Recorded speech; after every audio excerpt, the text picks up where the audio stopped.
దేవునికి మహిమ కలుగును గాక. హాయ్ ఫ్రెండ్స్, అందరు బాగున్నారా?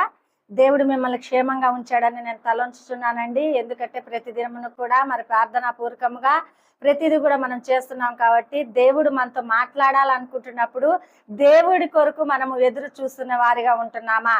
చూడండి, దేవుడు ఈ దినం వాగ్దాన పూర్వకంగా మనతో మాట్లాడుచున్నాడు. యెహోవా నా కాపరి, నాకు లేమి కలగదు అని దావీదు భక్తుడు అంటున్నట్లుగా మనకు ఆయన తోడై ఉంటే చాలండి. సమస్తమును కూడా మనల్ని నడిపించేవాడు ఆయన. ఇబ్బందిలో ఉన్న, సమస్యలో ఉన్న, బాధల్లో ఉన్న ఇడిపించి నడిపించే దేవుడు మనకు. ఎందుకంటే ఆయన మన కాపరిగా ఉంటున్నాడు, మనకు అధికారిగా, మన తండ్రిగా మనల్ని నడిపిస్తున్నాడు. కాబట్టి ఈ వాగ్దానం మన జీవితంలో నెరవేర్చబడాలి అంటే మొట్టమొదటిగా ఆయనను మన కాపరిగా మనం ఎంచుకోవాలండి.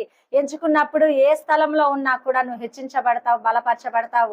చూడండి, మనం ఎన్నిసార్లు ప్రార్థన చేసినప్పుడు కూడా జవాబు రావట్లేదంటే ఆయన మన కాపరిగా ఉండలేకపోతున్నాడు. కాబట్టి మన కాపరిగా మనం ఆయనని చేసుకున్నప్పుడు ఆయన మనతో ప్రతి దినమును కూడా మాట్లాడచానని చెప్తున్నాడండి. మనల్ని మాట్లాడి నడిపిస్తానన్నాడు.